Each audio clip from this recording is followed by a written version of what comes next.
சேலத்திலிருந்து உங்கள் சசிரேகா சுந்தர். இன்றைக்கி சிக்கன் லெக் பீஸை வச்சு சீரக சம்பாவும் வச்சு பார்த்திங்கன்னா ஆம்பூர் பிரியாணி ஒன்று செஞ்சு காட்ட போகிறேன்.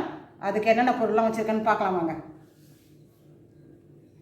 1/2 கிலோ சீரக சம்பா எடுத்து 1/2 மணி நேரம் ஊற வச்சு தண்ணி வடிகட்டி எடுத்து வச்சுருக்கேன். நான் 2 பட்டை, 4 ஏலக்காய், 4 லவங்கம், 2 பிரியாணி இலை, 1 ஸ்டார் பூவு, தேவையான அளவுக்கு உப்பு.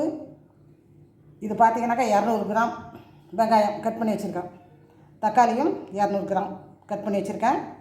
ஒரு 1/2 மூடி எலுமிச்சம்பழம், ஒரு 1/2 கைப்பிடி புதினா, ஒரு 1/2 கைப்பிடி மல்லி தழை, தயிர், 4 லெக் பீஸ் கழுவி சுத்தம் பண்ணி வச்சுருக்கேன்.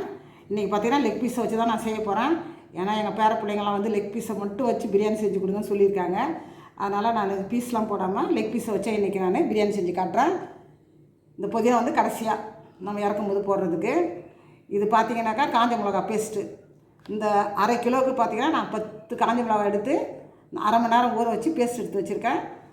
பூண்டு 2 டேபிள் ஸ்பூன் அளவுக்கு பேஸ்ட் எடுத்து வச்சுருக்கேன். இந்த 2 டேபிள் ஸ்பூன் அளவுக்கு இஞ்சி பேஸ்ட் எடுத்து வச்சுருக்கேன். இதான் தேவையான பொருட்கள்லாம். எப்படி செய்யுதுன்னு பார்க்கலாம் வாங்க. அடுப்பத்தை வச்சாச்சு. அது மேலே நம்ம குக்கரும் வச்சுட்டோம். குக்கர் நல்லா காஞ்சிடுது. இப்போ இதுக்கு தேவையான அளவுக்கு நம்ம எண்ணெய் ஊற்றிடலாம். 100 கிராம் அளவுக்கு நம்ம சன்ஃப்ளவர் ஆயில் ஊற்ற போகிறோம். இதுக்கு பார்த்தா நெய் தேவையில்லை, ஏன்னா ஆம்பூர் பிரியாணி நம்ம செய்கிறது. அதனால் இதுக்கு பார்த்திங்கன்னா நம்ம நெய் தேவையில்லை, பச்சை மிளகா தேவையில்லை, தனி மிளகாய்த்தூள் எதுவுமே தேவையில்லை. 10 காஞ்ச மிளகா வச்சு நம்ம பேஸ்ட் எடுத்து வச்சுருக்கோம். அதுவே நமக்கு போதும். ஏன்னா நல்லா காஞ்சிட்டு இந்த பிரியாணி அதை போட்டுக்குவோம். இந்த பட்டை, லவங்கம், ஏலக்காய், ஸ்டார் பூ எல்லாத்தையும்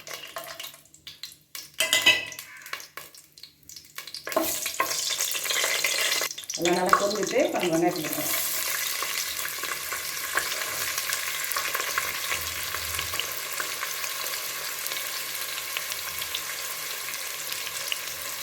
நல்லா கோல்டன் ப்ரௌன் ஆற வரைக்கும் நல்லா வதக்கணும். வெங்காயத்தை நல்லா வதக்கணும்.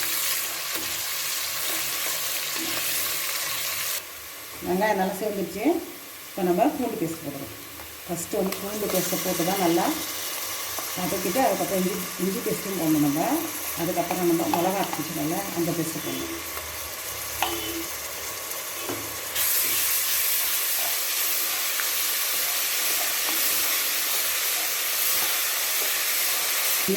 ரெண்டு நிமிஷம் ஆகிட்டு இஞ்சி பேஸ்ட் போடும்.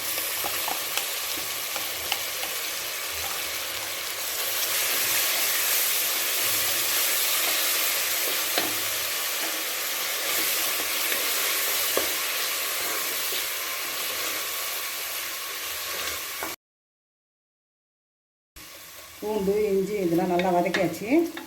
10 காஞ்ச மிளகா எடுத்து நம்ம பேஸ்ட்டு 1/2 மணி நேரம் ஊற வச்சு பேஸ்ட் எடுத்து வச்சுக்கோம். அதையும் நம்ம சேர்த்து நீங்கள் கூட குறைய காரம் நீங்கள் சேர்த்துக்கலாம். உங்களுக்கு எப்படி சௌகரியமோ. ஒரு டம்ளர் அரிசிக்கு, அதாவது 200 கிராமுக்கு பார்த்திங்கனாக்கா 4 காஞ்ச மிளகா அந்த கணக்கு வச்சு நான் போட்டேன். 1/2 கிலோ அரிசிக்கு 10 காஞ்ச மிளகா ஒரு 1/2 மணி நேரம் ஊற வச்சு அதுக்கப்புறம் பேஸ்ட் அடித்து வச்சுக்கலாம். அதையும் கலந்தாச்சு. இப்போ இதை நம்ம நல்லா வதக்கணும்.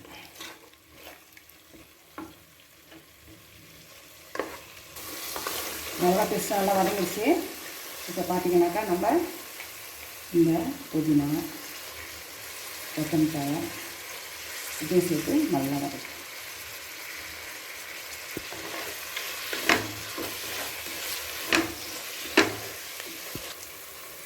புதினா கொத்தமல்லாம் நல்லா வதக்கியாச்சு.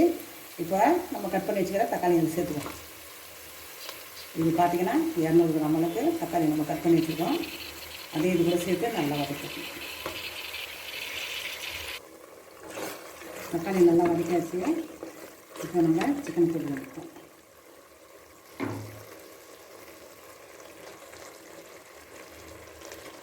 இன்றைக்கி நம்ம லெக் பீஸ் வச்சு தான் ஆம்பூர் பிரியாணி செஞ்சு காட்டுறோம். உங்களுக்கு நீங்கள் வந்து பீஸ் வச்சு நீங்கள் செய்யலாம்.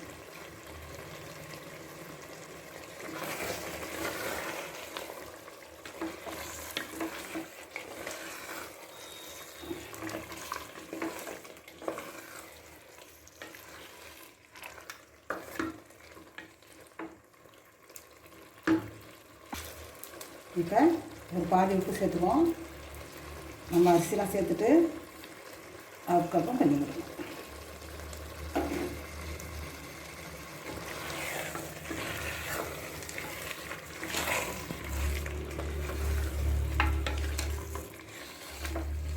ஒரு முடி எலுமிச்சம்பழத்தை இப்போ நம்ம புரிஞ்சுட்டோம்.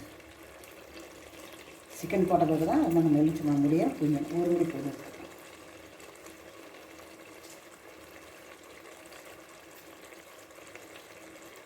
அரிசி பார்த்திங்கன்னா ஒரு கொதி வச்சு வடிச்சு கூட இதில் சேர்த்துக்கலாம். நான் குக்கரில் செய்கிற விட்டு நான் வடிக்கலை, அப்படியே இதில் நான் தண்ணி கலந்து கொதி வச்சதும் அரிசி போட்டு சிம்மில் வச்சு அதுக்கப்புறம் வெயிட் போட்டு பிரியாணி செய்ய போகிறேன். இப்போ எலுமிச்சம்பழம் முடி பூஞ்சி விட்டாச்சு. இது பார்த்திங்கன்னா 4 டேபிள் ஸ்பூன் தயிர் இதையும் சேர்த்துவோம்.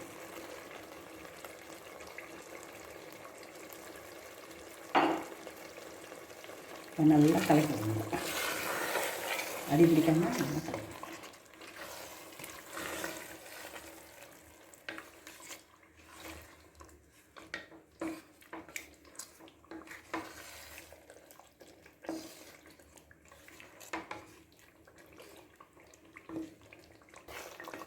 சிக்கனை நல்லா வதக்கியாச்சு. இப்போ நம்ம 1க்கு 2 தண்ணி ஊற்றணும். 2 டம்ளர் நம்ம அரிசி எடுத்துருக்கேன், 1/2 கிலோ. அதுக்கு பார்த்திங்கன்னா 5 டம்ளர் தண்ணி ஊற்றணும். இப்போ நான் 5 டம்ளர் தண்ணி ஊற்றிக்கிறேன். 1க்கு 2.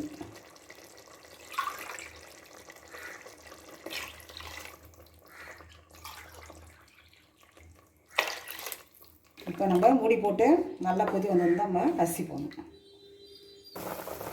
நல்லா கொதி வந்துட்டு நம்ம தண்ணியை ஊற்றி நல்லா கொதி வந்ததுக்கப்புறம் இப்போ பார்த்திங்கன்னா அரிசி போடணும்.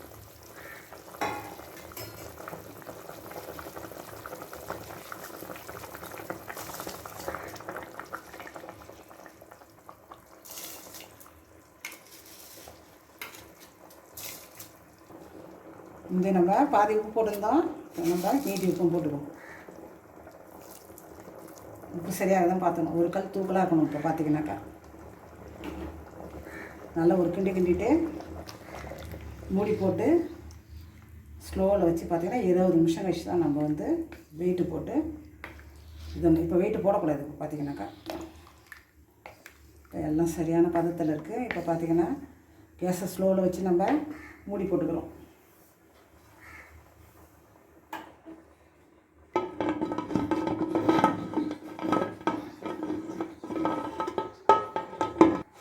மூடி போட்டுக்கோங்க.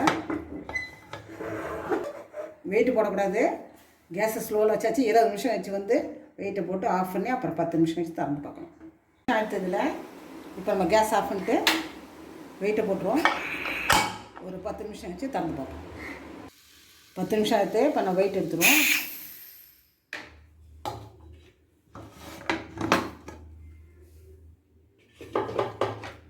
கொஞ்சமாக புதினா போட்டு சும்மா ஒரு கிண்டி தான்.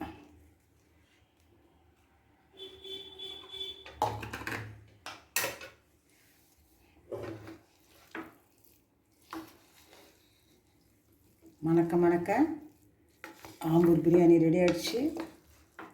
இப்போ சர்விங் பவுலில் போட்டு காட்டுறவங்களுக்கு.